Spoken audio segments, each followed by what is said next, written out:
ଜଗନ୍ନାଥ ମନ୍ଦିରରେ ବସି ବସିକିରି ପଇସା ପାଇଥିଲି, ସେଟା ରଖିଦେଲି, ଦାନ କରିଦେଲି ଆଉ। 1,00,000 ଟଙ୍କା।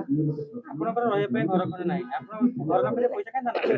ଘର ପାଣ୍ଡିଆ କରିଦେଇଛି, ଘର ସେ ଘରେ ମୁଁ ରହୁଛି। କଣ ପାଇଁ ଯାଇଥିଲେ ଭେଟିବାକୁ? କଣ କଣ କହିଲେ ସେ ଆପଣଙ୍କୁ? ମତେ ଡାକଇଲେ ଉପରକୁ, ମୁଁ ଯାଇଥିଲି ତାଙ୍କ ପାଖକୁ, ମତେ ମୁଣ୍ଡିଆ ବାହାରିଲା, ଯେମିତି ମୁଁ ତାକୁ ମୁଣ୍ଡା ଉଁଚି ଦେଲି। କାହାର ମୁଣ୍ଡ ଆସିଲା?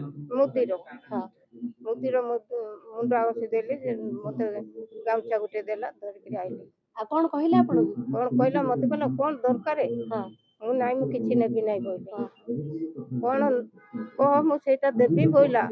ମୁଁ ନାଇଁ, ମୁଁ କିଛି ନେବି ନାଇଁ କହିଲି। ଏତିକି। ଆଉ ଜଗନ୍ନାଥକୁ ଦାନ କରିଦେଲି, ପଇସା ଯାକ ରଖିଦେଲି, ତାକୁ ଦାନ କରିଦେଲି। ଆଉ କେତେ ଟଙ୍କା ଦାନ କରିଛନ୍ତି? 1,00,000 ଟଙ୍କା। ଆପଣଙ୍କର ରହିବା ପାଇଁ ଘର ଖଣ୍ଡେ ନାହିଁ, ଆପଣ ଘର ନକଲେ ପଇସା କାଇଁ ଦାନ କଲେ? ଘର ପାଣ୍ଡିଆ କରିଦେଇଛି, ଘର ସେ ଘରେ ମୁଁ ରହୁନାହିଁ। ନାଇଁ, କାହିଁକି ରହୁନାହାନ୍ତି?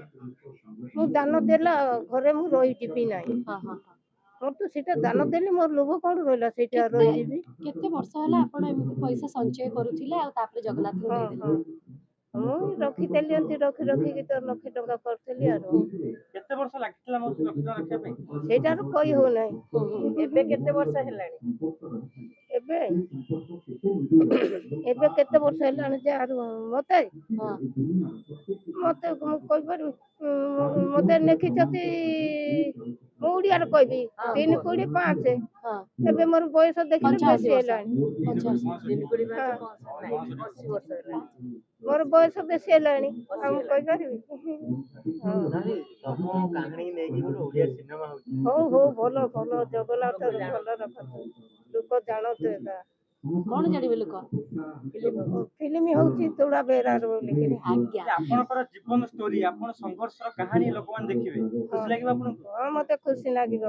କୋଉଠୁ ଆଣିଲେ ଏଇ ଯୋଉ ସମର୍ପଣର ଭାବ ଆପଣ ଯେ ସବୁ ପଇସା ଦାନ କରିଦେଲେ? ମତେ ସେ ଜଗନ୍ନାଥ କହିଗଲା।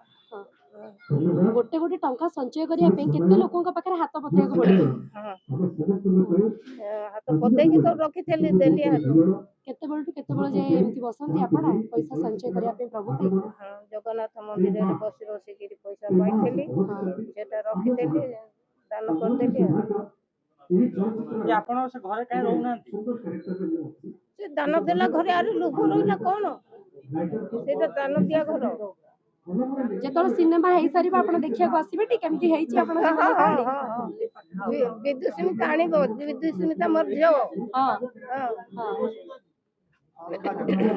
ମତେ ଧରିକିରି ଆଇବ। ଠିକ ଅଛି।